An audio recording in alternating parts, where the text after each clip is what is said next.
Let's start then. And first, let me welcome our viewers and listeners. And some of you will be just listening to this, so you can't see who we have here on the screen.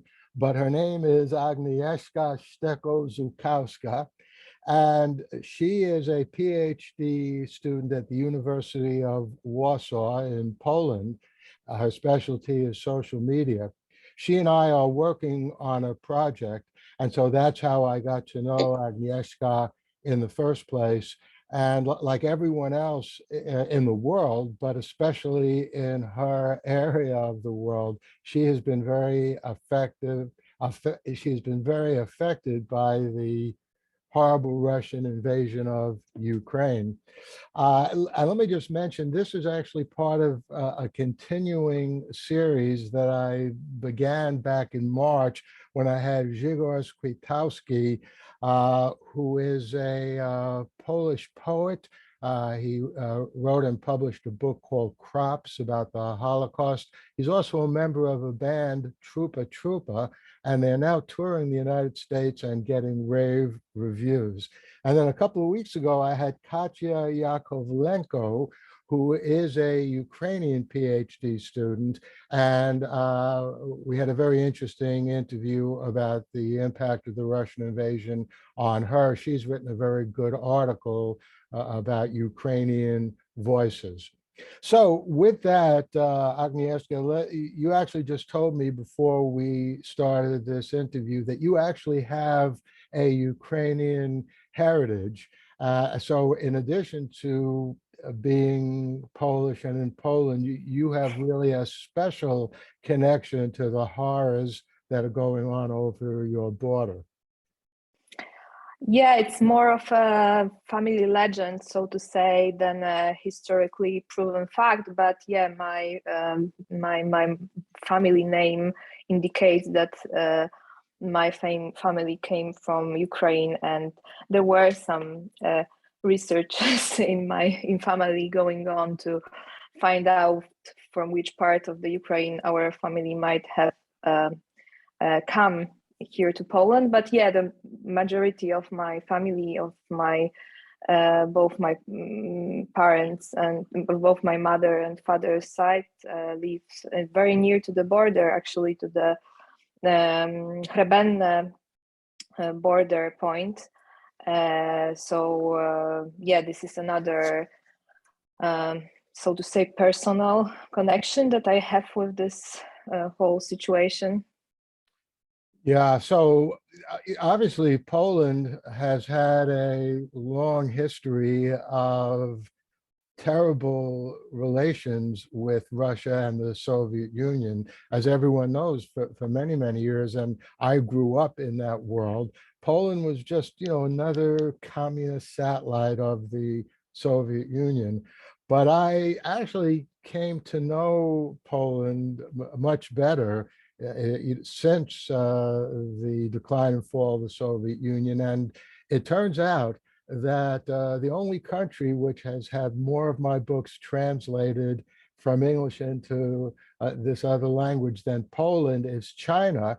But even China does not have the distinction of having not only my nonfiction books translated to Chinese, but some of my science fiction books as well.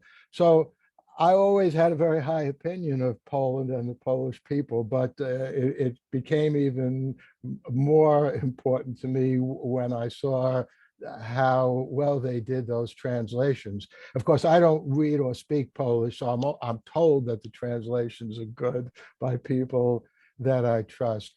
But why don't we get into what happened when it now seems like this war has been going on forever, but of course it just started in February.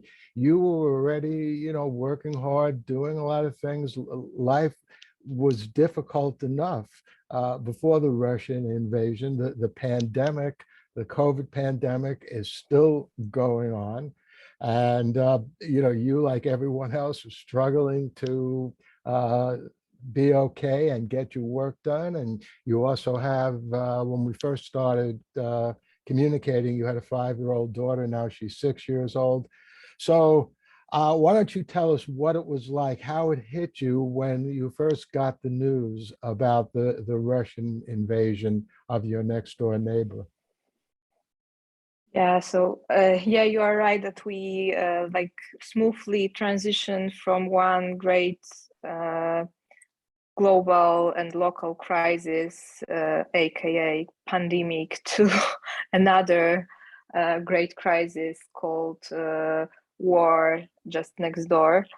So yeah, it was a smooth transition. We didn't have a chance to, recover from one very traumatic, in a way, experience. And how it found me, the news about the war, I think that as we all did, I was also hoping or trying not to believe that it will happen, but it happened. And for the first few days, I think I didn't even have a chance to reflect on it too much, because we just very briefly, very dynamically came into this phase of very intense coordination work, like coordinating the humanitarian aid, and just figuring out what we can do as like individuals, but also as as students of the university, as members of the academia, as well as I don't know, the citizens who are running businesses and who are leading their professional lives, and that are cooperating with another companies. I'm working besides, like, I'm a PhD student, but I also run a small marketing and communication company with my husband, and we are cooperating with some big French company who's having its retail store chains in Ukraine. So it was obvious for us that we have to find out how to help the employees of the company there. So yeah, that was the first objective in this early days of the war. So yeah, so the thing that or the experience that is the most evident for me when I think of this early days is this very strong mobilization of our workforces, our mind forces, how so to say it, to find out what we can do. Like the war. The war started on Thursday, and on Friday I was already dialing with the reception points that were organized, that has been in a process of establishing in a various border points on a Polish border, and trying to find out what do they need, what kind of, I don't know, supplies and everything. Yeah, so the strong mobilization and a very, very strong feeling of responsibility for acting. This is the thing that that strikes me now when I think back about this, like 2 months, right? 2 months. Yep. Too much. Again, it seems much longer. I mean, that's the way Yeah, human psychology is. that's because it was so intense and so packed with various experiences. Are the people in Poland, because we really don't have much idea here in the United States, we get reports, but just like on a personal, visceral level, are the people in Poland concerned that Russia could somehow go crazy and attack Poland also, or is that something that you just think won't happen? Obviously, Poland, as part of NATO, if Russia ever did that, then that would just open up a complete world war. So what's the feeling, as far as you know, as far as the Polish people about that? Of course, I didn't make any in-depth research on that, but from my perspective of a culture studies researcher or wannabe researcher, I was among many other things that I was doing, I was also trying to do some ethnographic work, or call my scrolling, Facebook scrolling and other social media scrollings ethnographic work. I was looking at the various Facebook groups, thematic groups that were gathering mostly young people. And what I noticed, and that was interesting for me, was that in those first days, the question about are we gonna be next was raised pretty often, I guess. And people, especially young people, were trying to figure out if there is a real chance of being attacked as a consequence of the war in Ukraine. And there was a big need of getting some information, of knowing and getting to know more about the whole global relations that are determining that. And of course, there were like many information being transmitted about, as you said, about NATO and all the global network of dependencies that are making this threat of being attacked less real, so to say. But this feeling, when you ask about the feeling, I think we all shared it. I remember having, if you ask about the personal experience, I remember having a very vivid dreams about nuclear weapons being used against Poland. It was something very I would say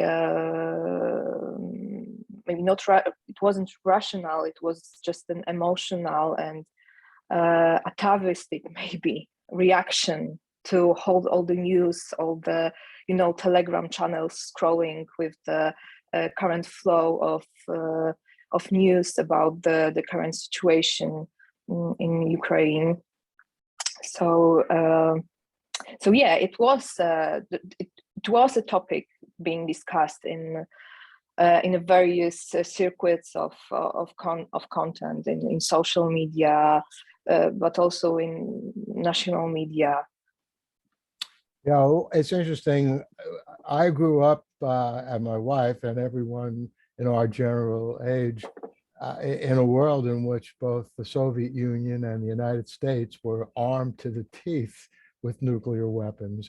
And you've probably heard the term mutually assured destruction. That's basically what kept people sane, meaning that either one, neither the Soviet Union nor the United States, would ever launch a nuclear attack on the other, because if that happened, that would just be the end of the world. Both Moscow and New York, etc., would be destroyed. So that was in an odd way comforting. But when the Soviet Union fell apart, everyone here sort of breathed a sigh of relief. And of course, in retrospect, we wrongly thought that, okay, the world got over this, the world got through this. Boris Yeltsin became president of Russia. He was a little bit of a drunkard, but he otherwise seemed, to be a pretty reasonable guy. And so this attack on Ukraine basically turned that feeling of assurance and safety upside down. And even here in New York, I mean, it's a strange thing. You were saying it's a dream, it's not rational, but it is rational in a way. I heard just the other day that over in Russia, what newscasters are doing, and they're of course under Putin's thumb and saying things that he would enjoy hearing, they keep talking about, hey, maybe we'll just send some nuclear weapons to New York, blow up New York, and that'll teach the United States to mind their own business. And I don't like hearing those things. We have kids and grandkids here in New York. When I hear something like that, obviously the last thing I'm going to do at my age is like pick up a weapon and join an army. But when I hear stuff like that, I'm hoping that Putin drops dead anyway. But when I hear something like that, I want even something more to happen to Putin right away to just get him, gone. So the fear of nuclear attack, which unfortunately began in part because, or maybe even completely because that's the way the U.S. ended World War II. But it's been with us ever since then, and the damage that it can do is incredibly destructive. But let's get to something else that you mentioned, because for both of us, social media are a major area of interest. So, and you mentioned reading things on Telegram. So, in your experience as a PhD student who is especially interested in social media and studying social media, what role, from your perspective, have social media played in this conflict, or at least in how the conflict is perceived in Poland?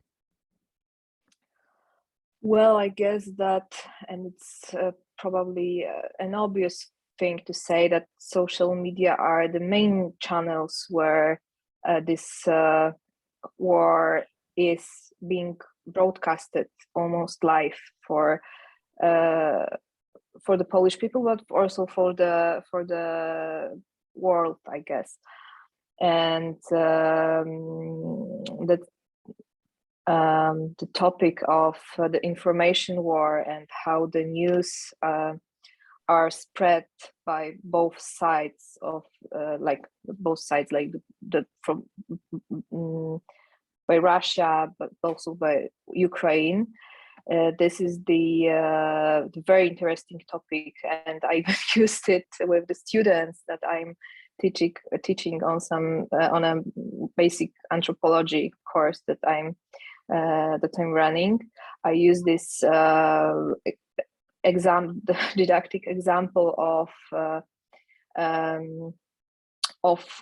Ukrainian narratives that are being planted in social media to talk more about the power of narration and the power of speculative or speculative narrations that have this power of prefigurating the future shape of the world, maybe even.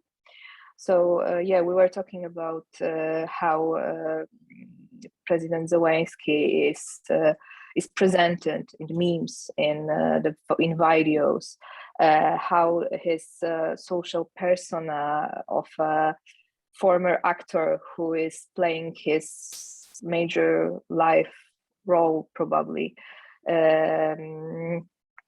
is acting, or all the news about Babushkas poisoning the pierogis and giving them to Russian soldiers.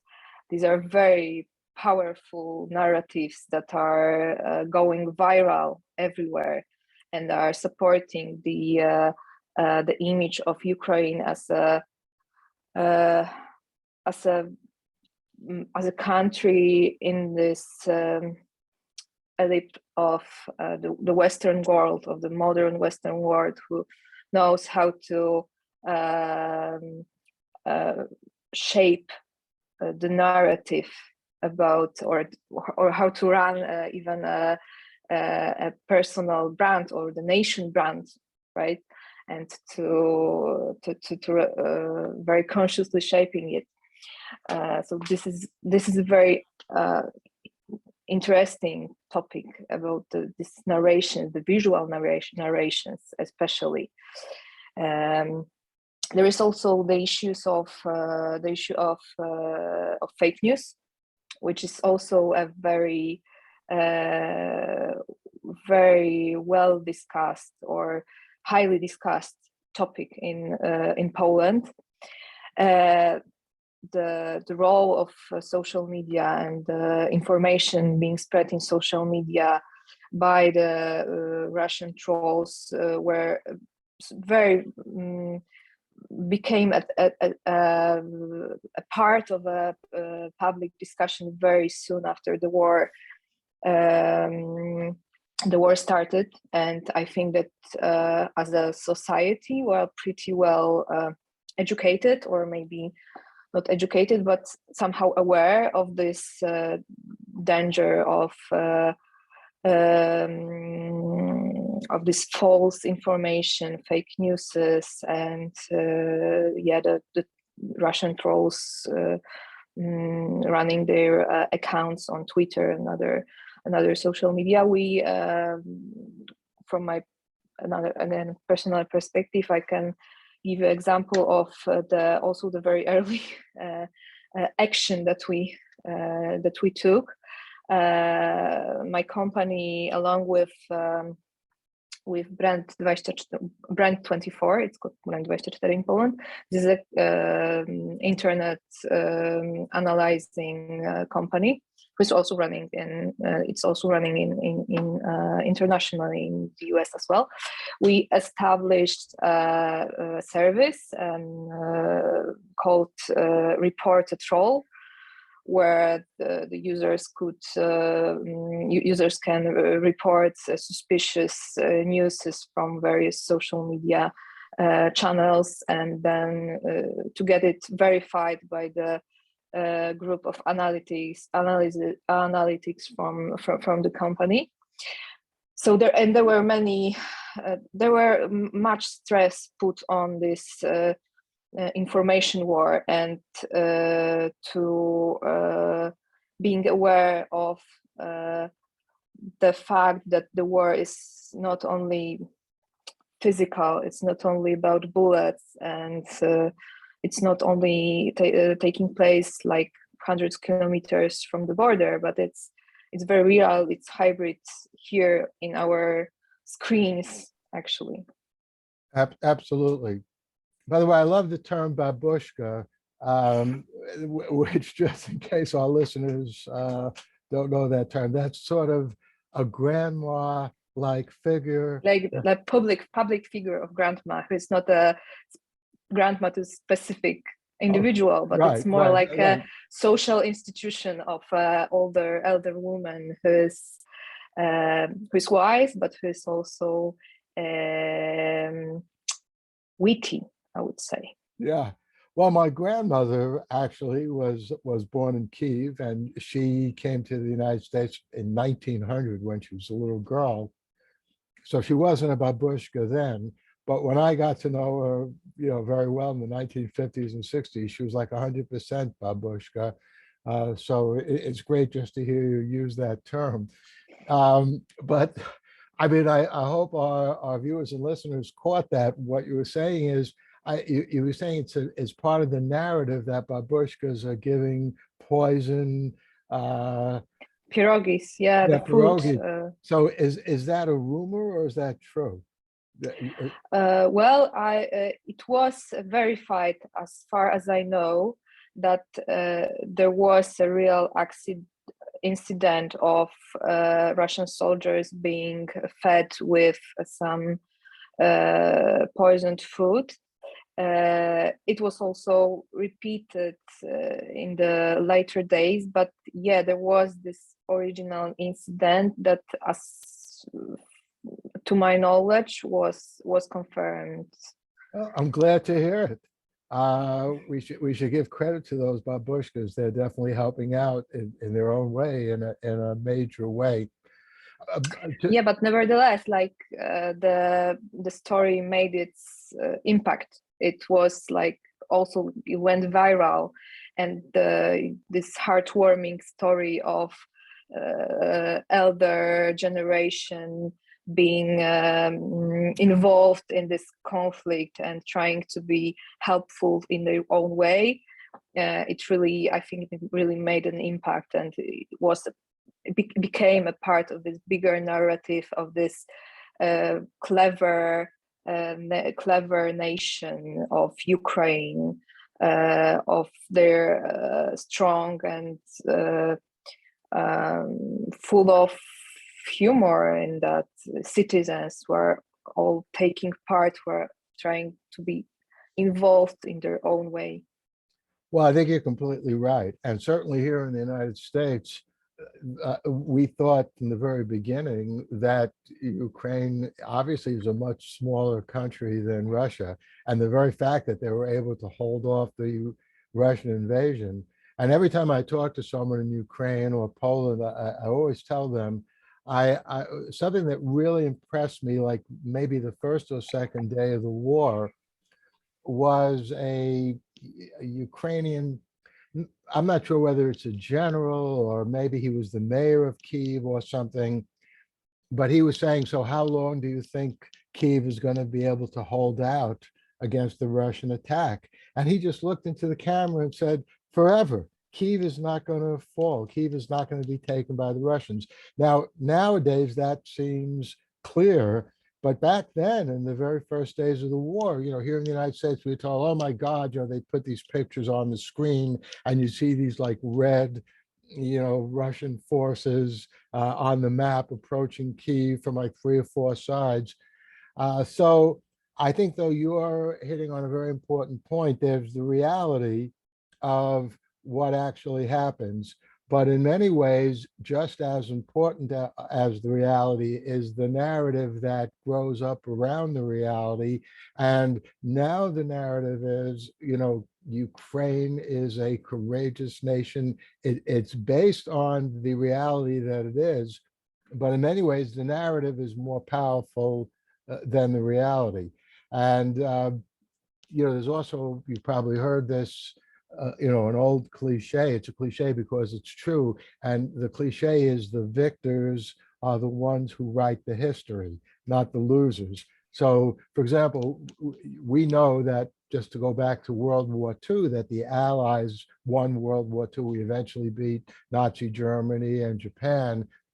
But we don't really know here in the West what their side of the story was. I mean, we know the horrible things both of those countries did. But that's because their voices, were never really heard. And you could say, on the one hand, who cares? But on the other hand, in terms of getting an accurate reflection of history, you shouldn't expect to get it in the narratives that spin around these various very important events. Let me sort of segue into something else, which what you're saying strongly implies. So as someone who was already working in and studying social media, what the Chinese have a saying that a crisis is a kind of opportunity, and so it shouldn't always be feared and avoided. And I think that there's a lot of wisdom in that. And I see that you're already thinking about the importance of narrative and how the Ukrainian story is coming out to the world. What more has the war done in terms of you as a scholar who's already interested in social media brought you to think about? Well, I didn't think or I didn't find the way yet to include this experience in my PhD thesis, and I'm not sure if I'm gonna do that. Maybe it will somehow come up later. But what's interesting for me at this point is looking at the academia and all the various activities that are taking place or that are being established in the face of war, and I'm trying to catch up with all the activities and the activities that especially the Polish, the Warsaw University is running, both for Polish and of course Ukrainian students who are attending our university. For example, we have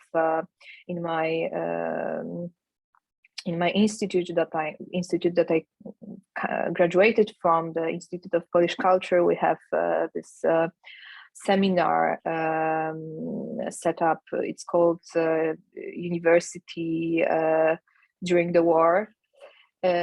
And this is the seminar that is trying to somehow reflect on this situation of academics, both Polish, Russian, Ukrainians, who are involved in this whole crisis. It has just started a few weeks ago, and it's gonna last until September, or I guess September. So we'll see what we are gonna come up with. But as a person, it's or as an aspiring academic, it's all happening so fast that as we mentioned before, it's still so somehow unrealistic to think about that and try to include all that experience in your both personal, professional, and academic life. I wrote you in one of the emails that we exchanged that I feel like we are living this somehow double reality. In one reality, we have to, deal with the deadlines, submit papers, and teach students, keep up with the schedule and everything. And in this other parallel life, we have to, organize formula for the infants being brought from the half heart of a crisis, or trying to organize flats for refugees and fundraise some money for the basic needs of the people who has just left their lives, that were not that different than ours, as we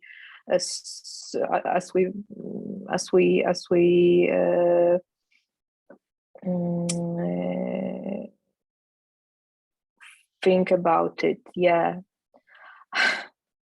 No, that's a very good answer. It's tough, as you know. I just finished writing an article about the explosive growth of social media, and when I started writing the article, way past the deadline when it was due, because I'm like a real specialist of doing everything the last minute or even later than it's due. But the original article was, going to be talking about Donald Trump and the COVID pandemic. I mean, two separate but interrelated things. And as I'm writing the article, finally, Russia, invades Ukraine. And then on top of that, Elon Musk is trying to buy Twitter, and the board of directors has pretty much accepted his bid. It still has to be approved by the shareholders. So I was actually happy, because it got me even more excited about writing the article. But so we have much material, but for me, it's still not easy to keep that distance from it, because we are living it now. Right. And I know that we are having so much going on in social media world, the EU Parliament has just entered Mastodon, for example, which is very interesting, of course, also. But for now, I feel like so much involved in it that it's hard for me to step back and look at it from the broader perspective, so to say, and how to reflect on that and formulate some hypotheses. Maybe we need some more time, but yeah, I feel that we there's so much going on, so much new phenomena emerging, that we are all eager to somehow grab it in this very hot moment. Yeah, absolutely. Well, here's some unasked for advice regarding completion of your PhD dissertation. Since I went through that, God knows, 500 years ago, I discovered that I could still be writing my dissertation this very day, all these years later, because again, my dissertation is about the evolution of media, and media continued to evolve. And I remember I'm working on it, and every time I think it was finished, something else would happen. There'd be an article in the New York Times or something on television. And finally, I said to myself, look, enough is enough. And Winston Churchill is credited with making the statement. I don't know if he really did make it, because he's credited with just about everything. But one of the best statements that he is given credit for is, a book is never finished. It's merely abandoned.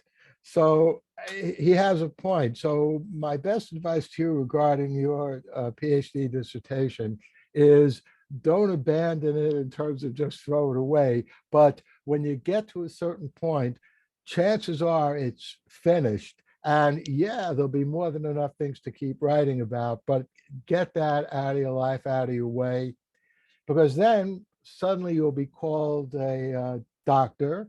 You'll get more respect in restaurants, like when you give them your credit card. They'll say, oh, Dr. Stecko-Żukowska, welcome, da, da, da. They'll give you better service. So you should definitely do that. Do you have any final points or things you'd like to mention in the few minutes we have left? Well, the final points, it's very nice of you to ask me about it, but I'm not sure if I'm entitled to make any final points about the humanitarian crisis. But what I can encourage you as people who are watching this whole situation from the longer distance in terms of geography, but also from the social historical context. Yeah, try to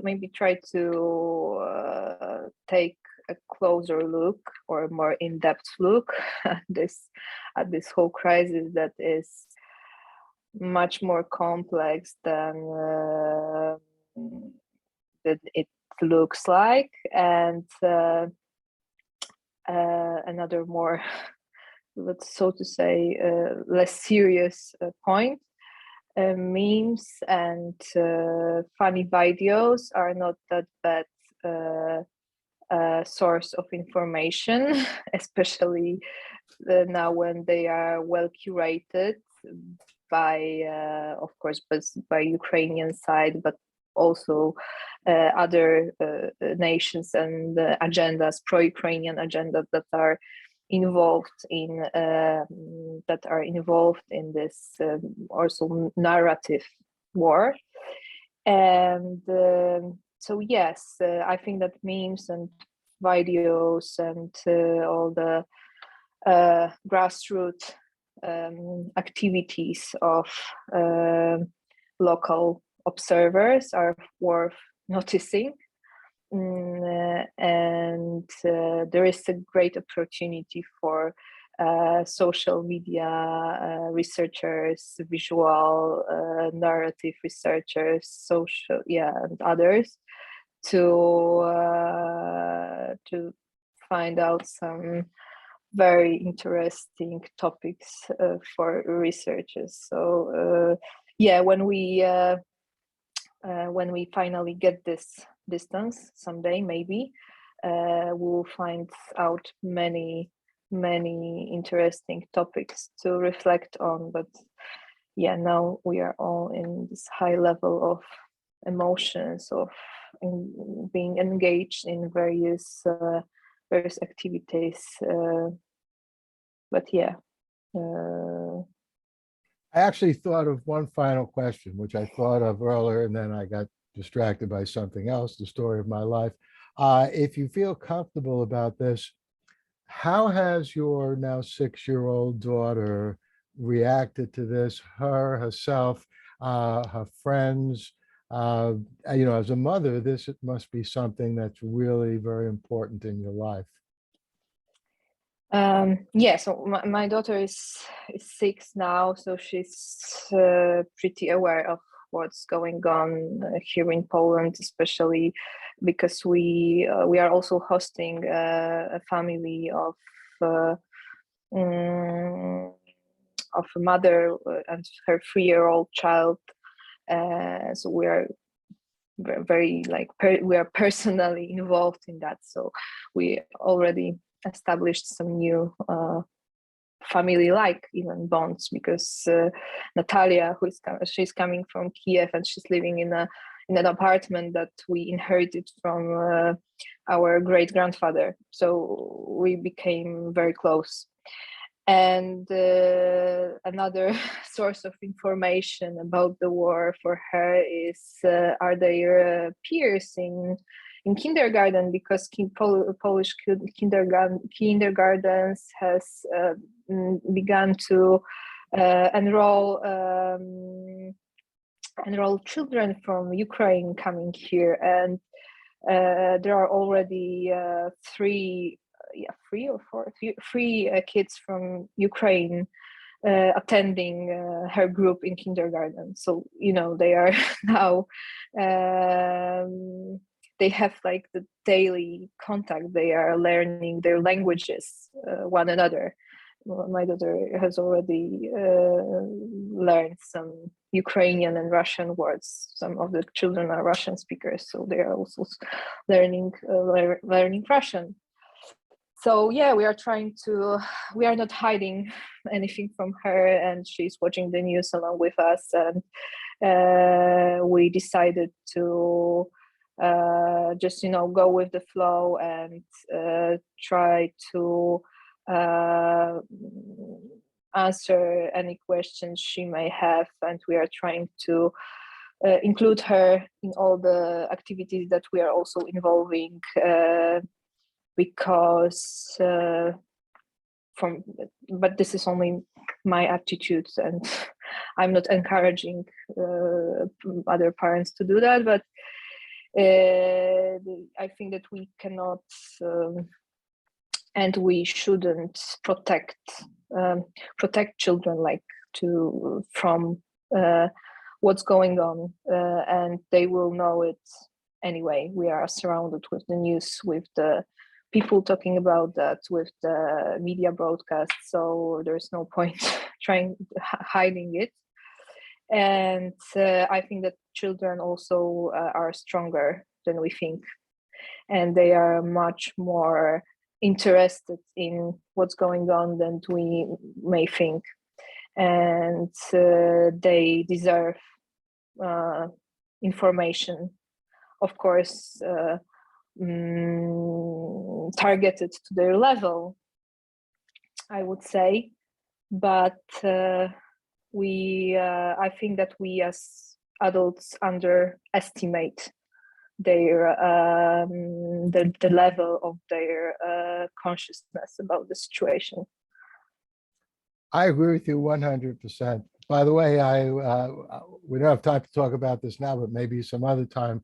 Years ago, I met a woman in England, a researcher. I was giving a lecture about something, and she came up to me and she wanted to tell me about an organization that she was part of. And the gist of the organization was to give children who were like 5, 6, 7, 8 years old, that they would be treated as full citizens. Now that might sound crazy, but the truth of the matter is, in most countries you have to be 18 or even 21, to receive all rights. Biologically, human beings are adults by the time they're 12, 13. And as you may know, Jean Piaget says it's even earlier that human beings develop adult cognitive abilities. So, I'm not surprised, to hear what you're saying about your 6-year-old daughter. Maybe you heard of that that was, but it's the example from the pandemic times. But there was this initiative of Finnish government that organized a special meeting being broadcasted by all the national media and everything. The meeting with children, where all the issues connected with pandemic, with the sanitary restrictions, everything, were presented, especially for this group of the society. So it was very interesting for me, and very somehow even heartwarming that we as modern Western societies are finally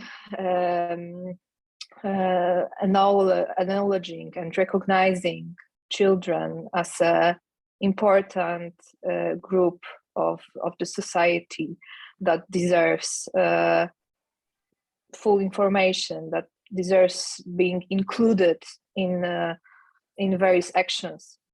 So I think we could think about something similar in this case of this another horrible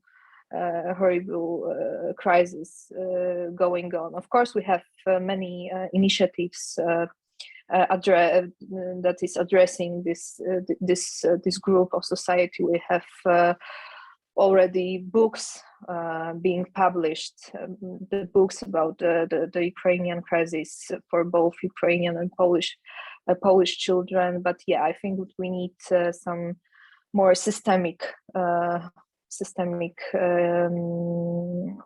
propositions for them.